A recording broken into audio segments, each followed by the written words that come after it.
আপনি কে? ওই কানে কি ওয়ার্ড কে কাগজ লাগা চলেন একদম কিন্তু বলে দেবো, ঠিক আছে?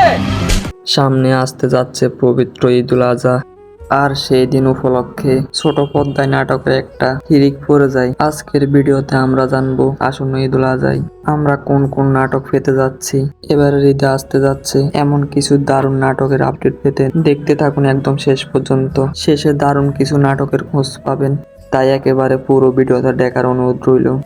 এটা মনে হইতেছে আপনার নতুন ভাবি। হ্যাঁ, আমার নতুন বউ। এবার গোলাম আপনি জিতছেন। ফিমেল 4 পরিচালক কাজল আরিফের অমির ফিমেল সিরিজের চতুর্থ কিস্তি ইমেল 4 মুক্তি পেতে যাচ্ছে আসন্ন ঈদুল আজহায়। এই পর্ব দেখা যাবে আগের সব তারকাকে। অমির ফিমেল সিরিজের গত পর্ব ইউটিউবে তুমুল হিট হয়েছে, তবে এবার ফিমেল 4 ইউটিউবে মুক্তি পাচ্ছে না, এবার মুক্তি পেতে যাচ্ছে বঙ্গ বিডি অতিথি প্ল্যাটফর্মে। দর্শকদের এবার এই পর্বটা দেখতে হবে টাকা দিয়ে। দেখা যাক দর্শকরা কতটুকু সাড়া দেয়। রূপকথা জাকারিয়া শৌখিন পরিচালিত, তৌসিফ মাহমুদ কেয়াফাইল অভিনীত রূপকথা একটি সত্য ঘটনা অবলম্বনে নির্মিত নাটক। গতকাল টিজার প্রকাশ পেয়েছেন। টিজার প্রকাশের পর যেন নাটকটা দেখার আগ্রহ আরো বেড়ে গেল। সত্য ঘটনায় যেমন নাটকটা নির্মিত হয়েছে, দেখা যাক এটা কতটুকু সফলতা পায়। রূপকথার নাটকটা আছে ঈদে সিএমপির ইউটিউব চ্যানেলে।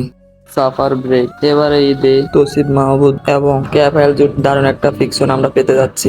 এই ঈদে সাচ্চান হোসেন বাপ্পির পরিচালনায় সামার ব্রেক শিরোনামের একটা নাটক। নাটকের পোস্টার দেখে মনে হচ্ছে বেশ বড়সড় একটা অ্যানাউন্সমেন্ট নিয়ে নাটকটা এই ঈদে এবার হাজির হইবে। আশা করি দারুণ কিছু হবে। ফিদা ছোট পর্দার জনপ্রিয় তারকা মুশফিকার ফারহান ও সাফা কবির প্রথমবারের মতো এবারে ঈদে বিশেষ নাটক ফিদাতে দেখা যাবে নাটকে তারকা জুটিকে। আবির হাম তামিলের গল্প চিত্রনাট্য সংগ্রামে সিএমবির ব্যানারে নির্মাণ করেছেন রুবেল আনুশ। নাটকের গল্পে মূল চরিত্রে রয়েছে তুষার ও পুষ্প। এই প্রথমবার তুষার ও পুষ্পের প্রথমবার একসঙ্গে জুটি বেঁধে অভিনয় করছেন মুশফিক ফারহান ও সাফা কবির।